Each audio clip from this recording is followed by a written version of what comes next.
Con la mirada puesta en el exterior, noticias internacionales junto a Carlos Greitz, a raíz de lo que estaba pasando en este enfrentamiento entre Israel y Hamás. ¿Cómo estás, Carlos? Hola, Carlos. Hola, ¿cómo están? Buenas tardes. Sí, un jueves que ha estado marcado por varias noticias y que involucran una eventual extensión de este conflicto a otros territorios, entre ellos, por ejemplo, el ataque a 2 aeropuertos de Siria por parte de Israel, el aeropuerto de Alepo y el aeropuerto de Damasco. Estos son objetivos que Israel regularmente mantiene monitoreados e incluso ha atacado en algunos momentos, dada la relación que tiene Siria con Irán. Y por lo tanto, para Israel siempre es preocupante esta relación logística, comercial y militar entre Irán y Siria, y ha tenido algunos atisbos de tensión este lugar, digamos, los aeropuertos de Alepo y Damasco. Pero en este caso, obviamente corresponde también a un eventual riesgo que pueda tener Israel respecto de la actividad que se pueda generar desde Siria. Ayer ya se hablaba de algunos ataques que habían llegado esporádicamente desde Siria, algunos cohetes que habían sido lanzados desde territorio sirio hacia la zona de Israel, específicamente cercano, por ejemplo, a los Altos del Golán, que es esta zona en disputa y que también ha generado muchísima alerta. Claro, o sea, en el fondo lo que tenemos ahora es, por un lado, esta situación humanitaria compleja en Gaza, la preocupación también por la situación de los rehenes, y por otro lado, en otros sectores de la frontera, la amenaza de que esto se pueda extender tanto a Siria como también lo que veíamos ayer en el Líbano. En el Líbano, sí, que hoy ha tenido una mañana, una tarde ya a esta altura ya bastante más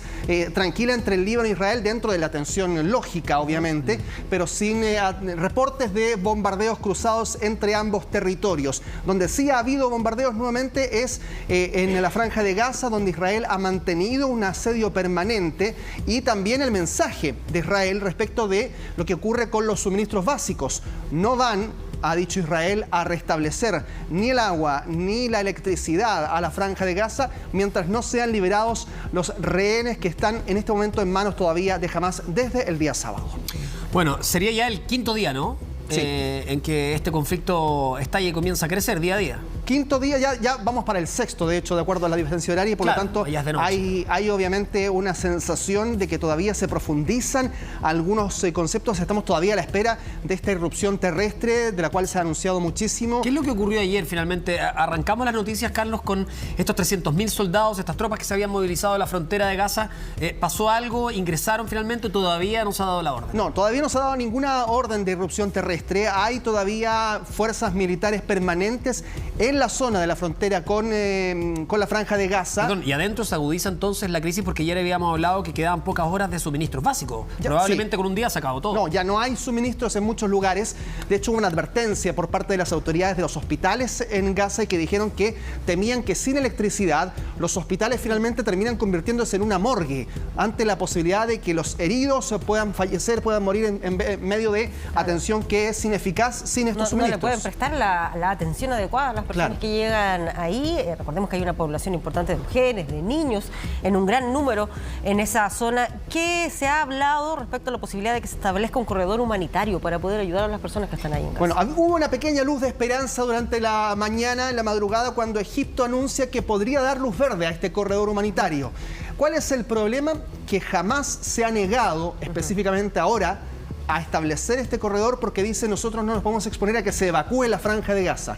Ese es el mensaje que aparentemente se habría dado, en el sentido de generar una sensación de abandono del territorio, que obviamente debilita eventualmente también las posibilidades de Hamás. Y claro, que quedan los civiles ahí, literalmente en medio del fuego cruzado. Y son... Claro, ahora, la comunicación de Hamás también siempre ha sido que ellos no pretenden amenazar a civiles dentro de la Franja de Gaza, pero los civiles ya se ven expuestos hoy día a los bombardeos que están realizándose desde Israel.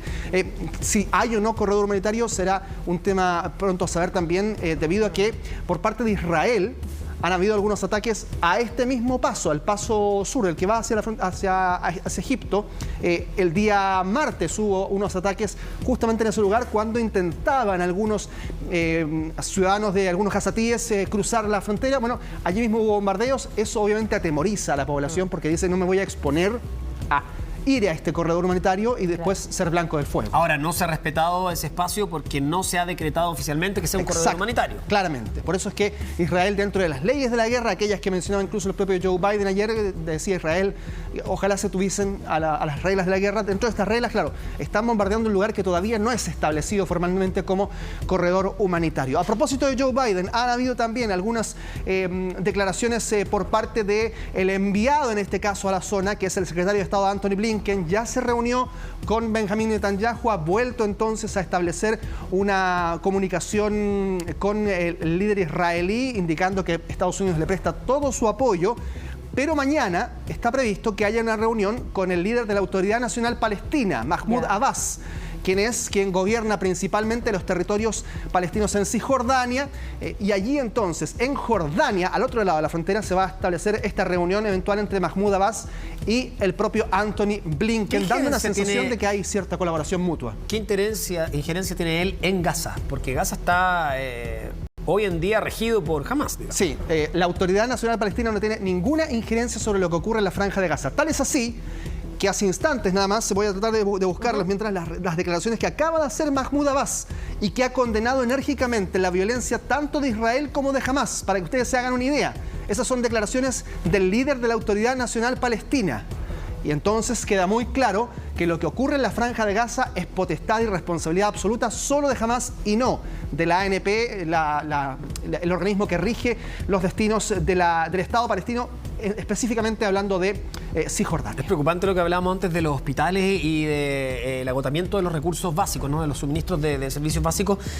Hasta ahora, no sé si ha ido por supuesto, esta cifra va en aumento minuto a minuto, pero serían más de 5.300 personas las que estarían heridas y por lo mismo se hace clave que los hospitales sigan funcionando, digamos. Sí, hasta anoche seguían funcionando algunos. De hecho, veíamos una imagen en vivo anoche en la oscuridad, a eso de las 2 de la mañana, hora de Gaza, y veíamos, claro, un territorio completamente a oscuras, donde se veían casas, se veían edificios que están absolutamente apagados, y se veían algunos núcleos pequeños con algunos edificios, algunas casas con luz, y eso era evidente que eran lugares de emergencia, donde tenían todavía cierta posibilidad de autogeneración. Pero la planta que abastece de electricidad el territorio de la Franja de Gaza no está funcionando ya desde ayer en la tarde. Por lo tanto, la posibilidad de que también esos propios generadores puedan ser alimentados ya comienza a ser cada vez más escasa. Claro. Ahora, bueno, las fuerzas de Israel, especialmente terrestres, están ubicadas cerca de la frontera de Gaza, ¿no? Claro. ¿Cuánto se complejiza ahí también si es que tiene que enfrentar distintos focos? Lo que estábamos conversando, desde Siria, del Líbano, también vuelve más complejo el panorama. Claro, el desplazamiento de fuerzas... Las fuerzas israelíes han dicho, tenemos la capacidad de enfrentar varios focos de conflicto, pero evidentemente el desplazamiento mayor se llevó hacia la zona de la Franja de Gaza, hacia el sur del territorio, allí donde además hay kibbutz que han quedado absolutamente destruidos, que hemos visto imágenes de la devastación y la muerte que se puede ver y evidenciar en distintos lugares del sur de Israel, y por lo tanto, efectivamente, hay una estrategia de priorizar ese territorio. Más aún, todavía está claro por parte de las fuerzas de Israel que tienen cierta capacidad para contener los otros focos. Vamos a empezar a escuchar declaraciones que hemos recolectado durante las últimas horas. En primer lugar, vamos a escuchar a un palestino que está en su casa, donde ha sufrido parte del asedio que han llegado en las últimas horas. Escuchemos qué es lo que dice él. Como de verdad me peligro mi vida para ir y para tener un bidón de agua, y para también puedo tratar cargar mi teléfono desde un amigo que tiene motor, solo para cargar el teléfono y cargar la batería también para hacer un poquito de luz con batería. Entonces ahora nosotros de verdad buscar día por día, porque el problema es no hay más comida. Hay mucho, por ejemplo, si quería ir y comprar comida, no existe. Y todo el tiempo hay bombardeos. Hoy día ellos bombardean tan cerca de mi casa, y todo el tiempo hay gente que muerta, la ambulancia no puede entrar, porque cuando la ambulancia entra, también las israelíes bombardean la ambulancia. El desabastecimiento del que estamos hablando. Desabastecimiento, es dramático, la sensación de que en cualquier momento el bombardeo te puede afectar a ti, no puedes ir a un centro asistencial, decía ahí que las ambulancias no pueden entrar, pero además con esta imposibilidad de dejar la zona, de abandonar la zona, que yo creo que lo vuelve aún más angustiante. Y la posibilidad de ser confundido con un militante de Hamás, con una milicia de Hamás. Uno ve aquí al entrevistado y efectivamente es un hombre de 35, 40 años y claro, él está en su casa, él trata de cargar su celular, va buscando alguna forma de mantenerse conectado de alguna manera. Pero dentro ¿no se de puede la hacer un comunicación. llamado al gobierno palestino para que interceda y puedan efectivamente salir de ese lugar o tener ayuda? Es que no hay ninguna posibilidad hasta ahora de comunicación entre los líderes de Hamás y el líder de la autoridad o ninguna autoridad de Palestina, de Cisjordania en este caso, de la Autoridad Nacional. Están cortadas también esas comunicaciones. La Autoridad Nacional Palestina fue expulsada de la Franja de Gaza hace muchos años cuando Hamás gana estas elecciones. Por lo tanto, desde allí, la posibilidad también de establecer ciertas conexiones, más allá de uno puede decir, pero tienen afinidad ideológica, buscan la causa palestina, pero efectivamente los métodos utilizados por Hamás se han radicalizado de tal manera que la Autoridad Nacional Palestina se ha distanciado absolutamente también de ellos. Claro, el problema aquí, lo más terrible es que estamos viendo a estas personas, muchas de ellas que son ciudadanos de Gaza, que son inocentes, que no se identifican con Hamás, pero también en medio de una guerra, lo que hablábamos ayer, ¿se acuerdan? Es muy difícil, si es que alguien intercede y ingresa en esta zona, poder diferenciar quién es de Hamás, quién no. Aquí pagan justos por pecadores. Tal cual, es lo que va a ocurrir. Por eso es que, más allá de los llamados que ha hecho la diplomacia internacional a no extrapolar este conflicto a los civiles, resulta muy difícil en medio de este pequeño territorio saber si es que esas reglas se van a respetar, si es que las fuerzas israelíes van a tener la templanza, la capacidad de distinguir en medio de un fuego cruzado, por ejemplo, con militantes de Hamás que sí están disparando. O incluso si se establece un corredor humanitario, que se vaya a respetar ese espacio, ese corredor humanitario, sea por quien sea de Hamás o de las mismas tropas israelíes. Es muy complejo pensar en cuál es la alternativa para esas personas que están ahí. Sí, es un encierro en toda su amplia dimensión, en el amplio sentido de la palabra, al mencionar también que están las personas allí sin escapatoria, pero además sin poder distinguir si la muerte se les acerca o no cuando lleguen los soldados de Israel o cuando sigan registrándose estos ataques. Perdón, ¿y Hamás está replegado en un sector específico? ¿Están dispersados por todo el sector de Gaza? ¿Qué se sabe? Eso es más difícil de interpretar, porque además, claro, como es un sector que son 360 kilómetros cuadrados, son... Lo hemos dicho, es como la superficie de 2 comunas, ¿no? Exacto. Si sumáramos, qué sé yo, la Florida de Puente Alto. Claro, todo eso. Una ciudad de Rancagua y un poco más, Rancagua, Machalí, para hacer una idea. Es difícil saber efectivamente dónde hoy día están posicionados. Los ataques aéreos han ido a edificios identificados como centros de operaciones de Hamás. Ayer, por ejemplo, fue bombardeado, destruido por completa una universidad, la Universidad Islámica, que Israel interpreta es un centro de control, de información. Claro. Pero más allá de eso... Es difícil pensar que van a estar ahí, porque claro, lo que aquí se sabe, entiendo yo, Carlos, que hay túneles, que tienen lugares escondidos, refugio, etcétera, sí, que es lo que vienen utilizando y preparando desde hace mucho tiempo. Claro, y de hecho lo que ha ocurrido también es que al momento de ir bombardeando no han encontrado todavía a todos los líderes específicamente. Ya han mencionado que hay un ministro de Economía de Hamás, de las autoridades políticas que estaban allí predominando, que fue encontrado dentro de estos ataques y otra autoridad también más. Pero, por ejemplo, el líder militar está fugado hace muchos años y de los líderes políticos hay uno que está en Qatar protegido. Ya se sabe que está allí, en Doha. Por tanto, Qatar también está cuestionado hoy día por el apoyo que le puedan prestar. Pero esa persona está en Qatar, que es un lugar que está lejos de ser bombardeado hoy día. Por lo tanto, lejos también de ser capturado. Es muy difícil también ir detectando territorio por territorio. Además que hoy en día pueden subir un video desde cualquier lugar del mundo y no necesariamente van a estar ahí en la zona en conflicto. Claro, Hamás es ISIS, ha dicho hoy día el primer ministro israelí Benjamín Netanyahu, para hacer una semejanza entre el Estado Islámico, los métodos que tiene y los métodos que ha empleado también Hamás durante los últimos días. Yo les quiero mostrar una historia que ha sido viralizada a través de las redes sociales, también por las fuerzas israelíes. Esto claramente también, ustedes saben, en medio de esta guerra hay propaganda de ambos lados. Eventualmente esto puede ser un acto de propaganda, pero es un video que yo quisiera mostrar porque muestra la historia de un matrimonio de 60 años israelí que fueron sorprendidos el sábado por los terroristas de Hamas a 25 kilómetros de Gaza, en la ciudad de Ofakim. Estuvo 20 horas, la persona que ustedes están viendo ahí, esta señora, estuvo cautiva 20 horas en manos de algunos terroristas de Hamas. Y logra, después de estas 20 horas, ser rescatada por las fuerzas de seguridad.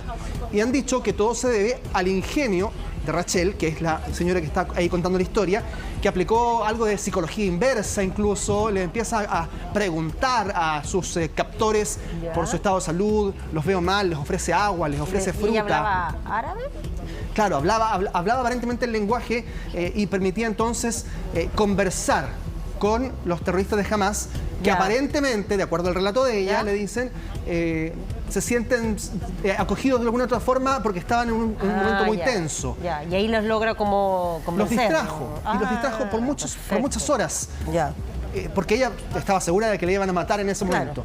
Y en medio de esa distracción, 20 horas largas en que se comunica, les da fruta, les da agua, los invita a dormir. Vengan, siéntanse a mi lado, les voy a dar piña porque su nivel de azúcar va a aumentar, decía. Claro, y ahí entonces de pronto llegan las fuerzas de Israel, escapan los captores de Hamas y pueden ser liberados. Mire, los invito a escuchar el testimonio.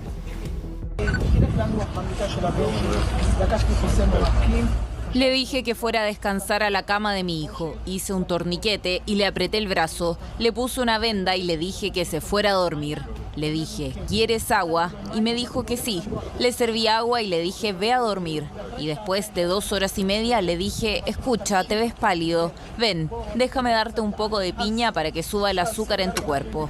Le dije, toma, ven, siéntate a mi lado que te voy a dar piña y a lo mejor te sube el azúcar, acuéstate. Me dejó probar la fruta para que comprobara que no estuviera envenenada. Y le dije, come por favor. Ahí vi la hora, era las 4 de la tarde. Tal vez tengan hambre, con hambre me van a matar.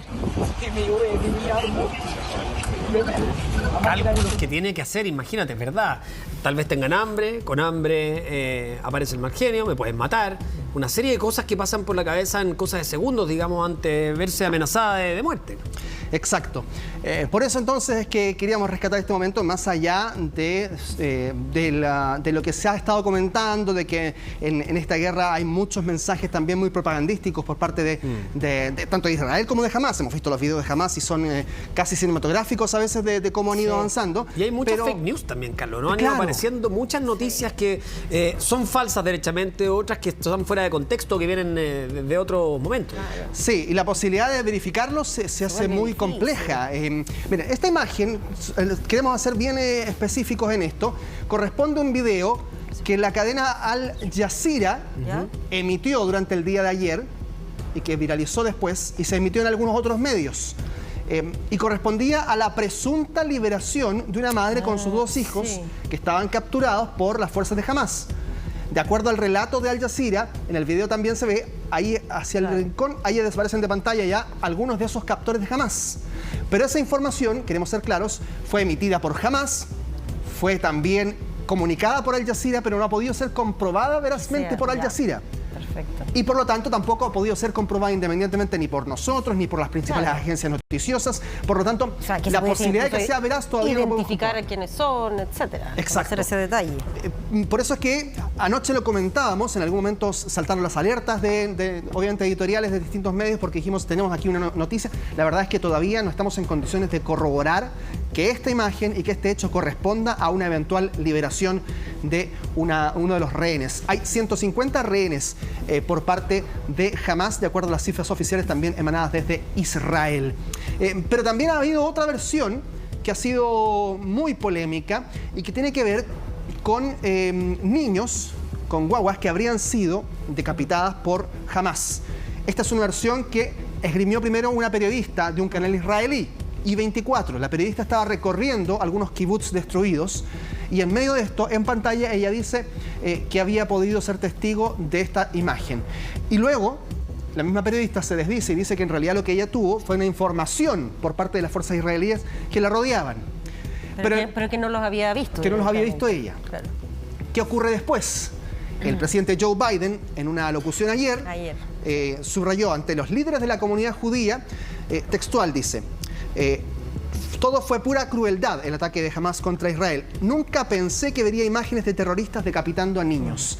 Y entonces surgió la duda de si era veraz o no esta información. Claro, porque todos decían, bueno, si lo dice el presidente de Estados Unidos, entonces es verdad. Claro. Pero al rato, la propia Casa Blanca... La Casa Blanca desestima esta versión y dice que efectivamente no tiene la certeza de que Joe Biden haya visto estas imágenes. O sea, lo relativiza más que lo niega derechamente. Claro. Dice, no sabemos. Claro, pero desmiente en el fondo que lo haya visto. Exacto. O que haya visto foto o algo respecto a la información.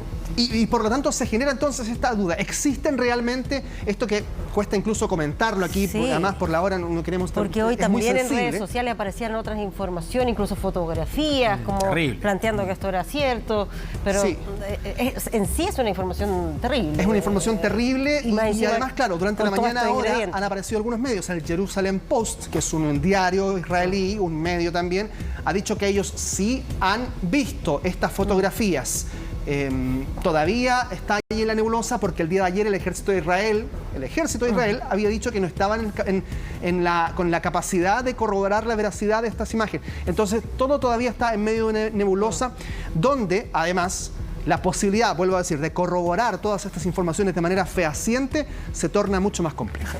Muy, muy difícil y más aún en estos tiempos en que falsear una información es sumamente fácil, Ahora, incluso fotografía, video, todo eso, y complejo de corroborar. Claro. Después de esta polémica, Israel ahora vuelve a arremeter y dice, aquí están las imágenes que son sensibles, nosotros por horario y también por prudencia, por supuesto, no las explicitamos ni las mostramos, Claro. pero al parecer ese registro sí existe y sí está siendo difundido por Israel para comprobar que lo que comentó el presidente Biden era real. Me queda la duda de si Biden habrá pecado al contar, no sé, O a lo mejor lo que había visto algo en las reservado que le redes. haya dicho Benjamín Netanyahu en sus Claro. conversaciones. O se dejó llevar por las redes. porque Queda la también estaba duda, el tema queda la muy duda de si presente. filtró algo que pudiese haber estado clasificado en su momento Claro. o si efectivamente él dijo que lo vio, pero no lo vio, sino que le contaron, que también era muy También probable. es una opción. A ver, ojo, esto para una persona que puede estar viendo la televisión en su casa tranquilo puede ser eventualmente un error, creer alguna información o transmitirla de manera verbal sin necesariamente haberlo visto. El problema es que es el líder de una gran potencia mundial como el presidente de Estados Unidos. No puede caer en esos errores claramente, no puede caer en esas dudas. Un líder que está además tratando de llevar este conflicto hacia niveles menores de los que hemos estado viendo. Por lo tanto, cualquier error comunicacional se genera de manera muy compleja. Brevemente, antes de continuar, quiero decirles que acaba de aparecer una declaración de un ministro de Benjamín Netanyahu, ministro de Educación, Yoav Kitch, quien es el primer miembro del gobierno de Netanyahu en asumir responsabilidad política por el error que pudo haber implicado el ataque de Hamás del día sábado. ¿Se acuerdan que hemos hablado si había habido alguna responsabilidad? Bueno, de seguridad. Yoav Kitch, ministro de Educación de Israel, ha dicho que acepta las responsabilidades políticas del Ejecutivo por los errores de cálculo e inteligencia que impidieron la prevención de los ataques de las milicias de Hamás. Esto ha ocurrido durante este gobierno, debemos ser responsables por ellas, ha dicho el ministro de Educación israelí. Ya, o sea, claro, es ministro de Educación, que no podría decir que tiene que ver necesariamente con un aspecto de seguridad, pero está hablando en representación del gobierno. En este momento, claro. En Términos un macro. momento en que tampoco han habido mucha autocrítica desde el gobierno de Benjamín Netanyahu, ¿no? No, claramente, todavía han preferido mantener una sensación de que están en una emergencia, de que esto se debe resolver primero antes de buscar los análisis de de seguridad responsabilidades. o Que eso Uno, van a llegar, ¿eh? Solo para aclarar, uno nunca puede buscar justificación alguna en un ataque contra civiles. Lo que sí llama la atención y se ha comentado bastante, y vamos a linkearlo con el tema que sigue, es vayámonos a esta fiesta que se está realizando, que la hemos comentado juntos varias veces, esta fiesta que se realizaba a ¿cuánto? A escasos kilómetros de la franja, a Sí, 5 a kilómetros 5 de una kilómetros. zona complicada, y por lo mismo ahí comenzó el ataque de parte de Hamás. Conversamos con la madre de una chilena que participaba en esta celebración, en esta fiesta, y estamos revisando las imágenes arriba. No sé si las podemos agrandar, señor director, esas imágenes. Carlos, lo que tú nos decías el primer día, mientras bailaban las personas y creían casi que era como parte del decorado de la fiesta, digamos. Exacto. Eran paracaidistas, eran drones, no sé, distintos ataques que llegaron a esa hora, que fue una verdadera masacre, y había una chilena participando ahí. Queda la duda, y me pregunto, ¿por qué se realizó o se permitió de parte de la autoridad de realizar una fiesta tan cerca de un lugar de conflicto, ¿no? Sí, y además, claro, tomando en cuenta que la frontera de la Franja de Gaza había sido cerrada completamente hace algún tiempo y fue recién reabierta muy parcialmente 2 semanas antes para algunos trabajadores que pudieran cruzar la zona. Y en medio de una tensión permanente. Claro, muchos podrían pensar hacer un evento como este tan cerca de la franja, para muchos puede ser una provocación de los organizadores, pero bueno, lo cierto es que claramente esa realización de esa fiesta implicó la muerte al final de 260 personas por parte de Hamás.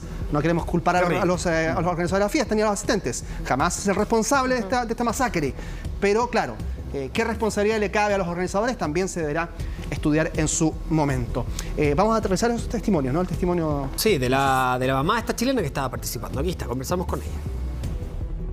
Lo único que ellos pensaron en buscar un refugio, no pensaron en otra cosa y por eso entonces salieron corriendo. Ella trató de salir y había muchos tacos porque todos trataron de hacer lo mismo.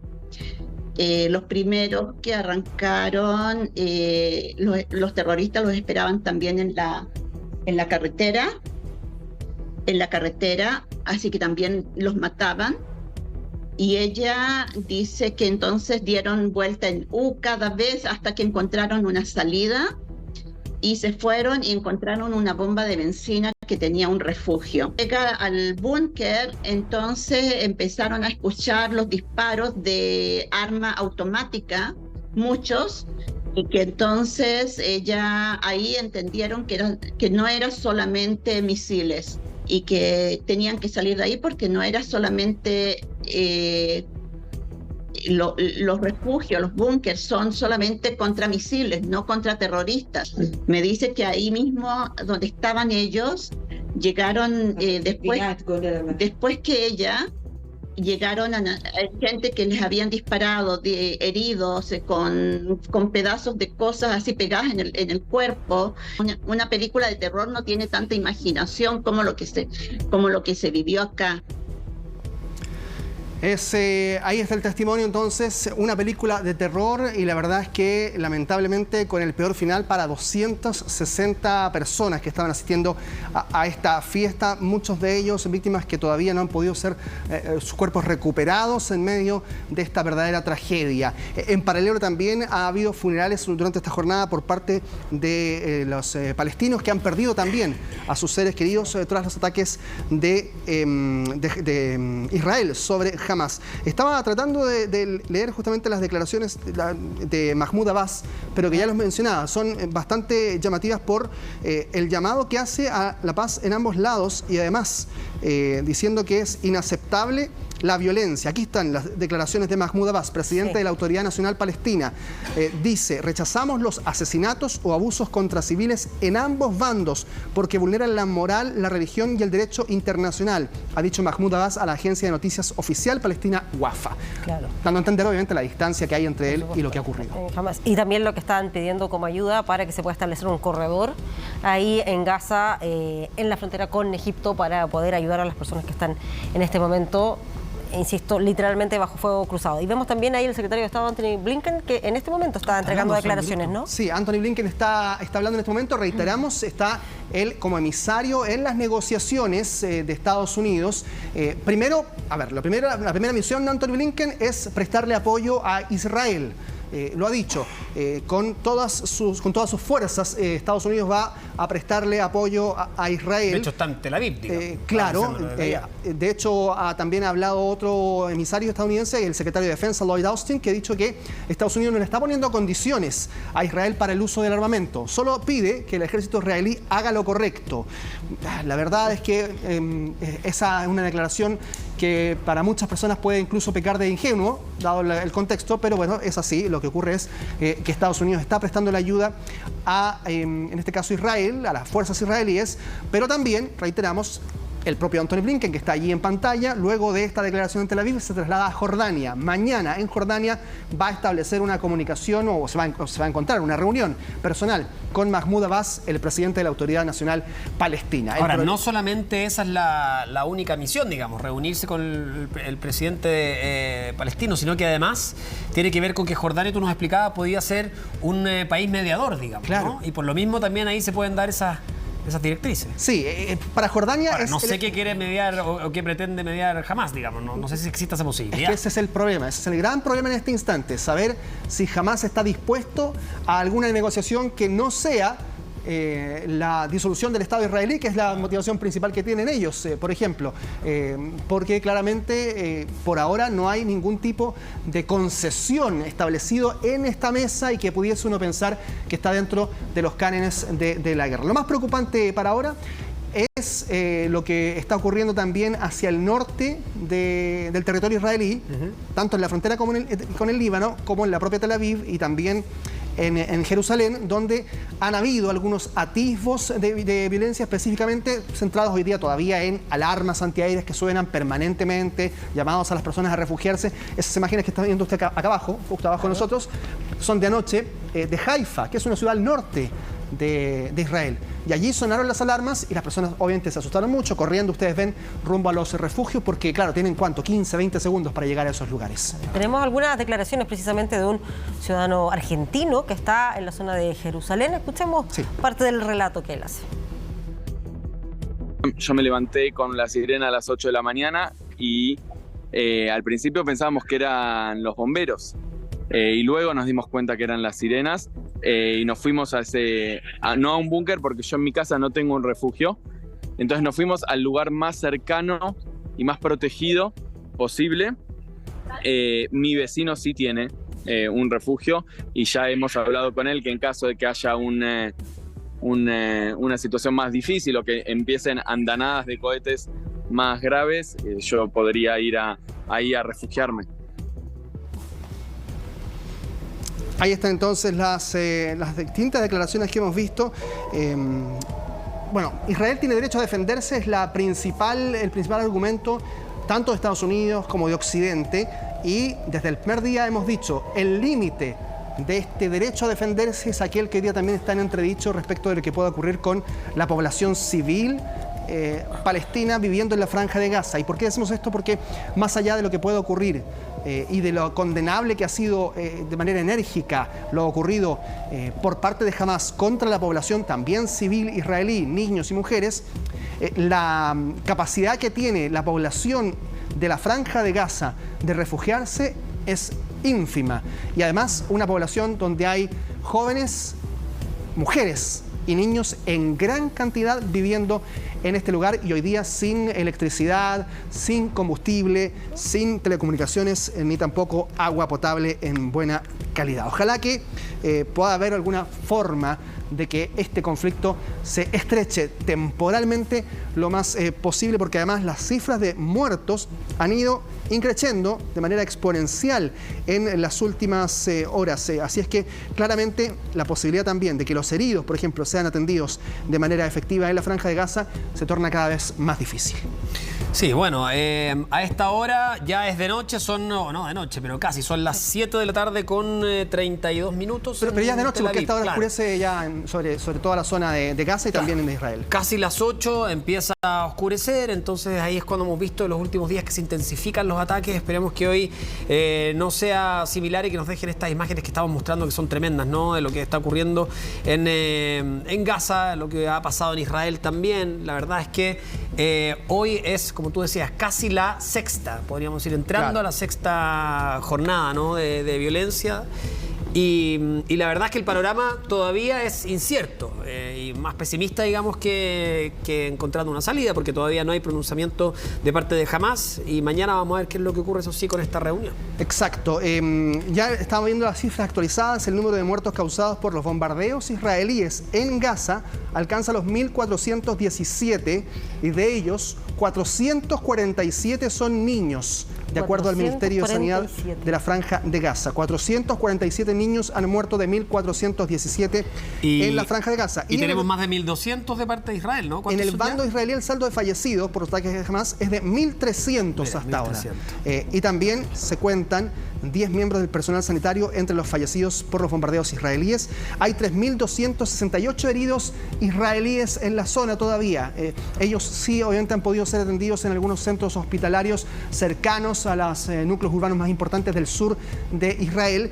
Pero claro, hemos conocido la crudeza de las historias, lo dramático de cómo han sido también asesinados por parte de Hamás cientos de personas que estaban en sus casas durante el sábado de la mañana. En fiesta, en un condominio, saliendo recién con la familia. Las imágenes que hemos visto a lo largo de estos días son realmente terribles. Se ha hablado mucho de esta frase que hace varias décadas ya decía el periodista Julio Martínez, ¿te acuerdas? Que a esta altura parece un cliché, pero es que es tan cierta. Cuando él decía, la guerra no la gana nadie, la pierde la humanidad. Uno empieza a ver y no se trata de qué bando tiene un grupo más grande de muertos, sino que cualquier muerte afecta y tiene que por supuesto, llamar nuestra atención y condenarla de manera tajante, que es lo que está haciendo, me imagino, el mundo entero. Sí, otra última cifra, 4.000 toneladas de explosivos se han disparado sobre la Franja de Gaza desde el día sábado, un volumen impresionante en el mayor ataque sobre la Franja de Gaza en muchos años, y también, obviamente, lo que ha ocurrido con Hamás en territorio israelí también es lo más grave que ha ocurrido en la zona durante décadas. Carlos, nos quedan muchas noticias, es que hay novedades, vamos a volver contigo, por supuesto, para actualizar lo que está ocurriendo allá. Nos vemos. Gracias. Chao.